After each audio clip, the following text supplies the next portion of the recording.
Hello friends, இன்றைக்கி நம்ம சேனலில் மத்தி மீன் குழம்பு எப்படி செய்யறதுன்னு பார்ப்போம் வாங்க. மத்தி மீன், தக்காளி 5 பியூரி, சின்ன வெங்காயம் 1 கப், கொத்தமல்லி கருவேப்பிலை 1 கப், பூண்டு 5 பல், புளி 1 நெல்லிக்காய் size, 2 table spoon sambar powder, ஒரு சின்ன ஸ்பூன் அளவு வெந்தயம், தேவையான அளவு உப்பு, எண்ணெய் தேவையான அடுப்பில் சட்டி வச்சுக்கோங்க. மண் சட்டி எல்லாம் ரொம்ப நல்லது. மண் சட்டியில் எண்ணெய் ஊற்றிக்கோங்க. எண்ணெய் நல்லா ஊற்றிக்கிட்டு காஞ்சதுக்கப்புறம் 1 ஸ்பூன் வெந்தயத்தை போட்டுக்கோங்க. வெந்தயம் நல்லா பொரிஞ்சு வந்ததுக்கப்புறம் 1 கப் சின்ன வெங்காயத்தை சேர்த்துக்கோங்க. சின்ன வெங்காயத்தை நல்லா வணக்கிக்கோங்க. மண் சட்டி உடம்புக்கு ரொம்ப நல்லதுங்க. அதில் சமைச்சு சாப்பிட்டா முடிஞ்சளவு நீங்கள் எல்லாம் ட்ரை பண்ணி பாருங்கள். நல்லா வணக்கிக்கோங்க. பூண்டு 5 பல் பூண்டை உரலில் போட்டு நல்லா இடித்து சேர்த்துக்கோங்க. நல்லா இடித்து சேர்த்துக்கோங்க. வெங்காயத்தோடு சேர்த்து நல்லா வணக்கிக்கோங்க. நல்லா பொன்னிறமாக வதக்கிக்கோங்க.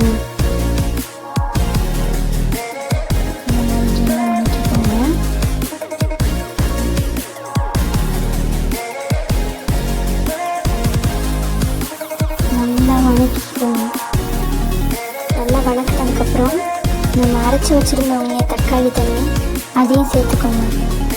சேர்த்துட்டு நல்லா கொதி விடுங்க. மிக்ஸ் பண்ணி விடுங்க. புளி தண்ணி கரைச்சி சேர்த்துக்கோங்க. நல்லா சேர்த்துக்கோங்க. சேர்த்துட்டு கலந்து விட்டுக்கோங்க.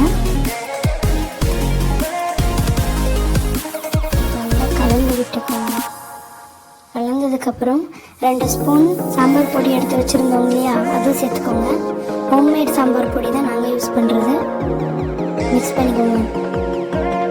மிக்ஸ் பண்ணிவிட்டு தேவையான அளவு உப்பு சேர்த்துக்கோங்க.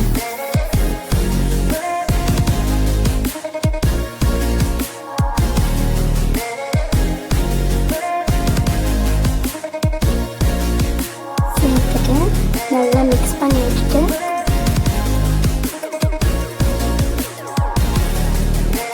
நல்லா கலந்துக்கோங்க. இந்த மாதிரி நல்லா கலந்துக்கோங்க. தண்ணி சேர்த்துட்டு மூடி வச்சிருங்க. கொஞ்சம் நேரம் கொதி வர அளவு மூடி வச்சிருங்க. நல்லா கொதிக்குதுங்க பார்த்தீங்களா? இந்த மாதிரி நல்லா கொதி வரட்டும். கொதி வந்ததுக்கப்புறம்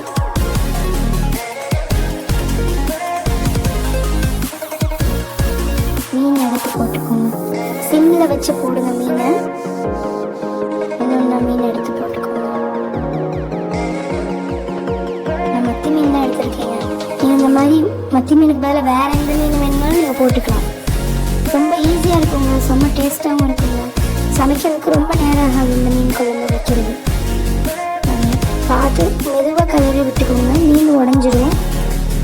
மெதுவாக கலந்து விட்டுக்கிட்டு கொத்தமல்லி கருவேப்பிலை சேர்த்துக்கோங்க.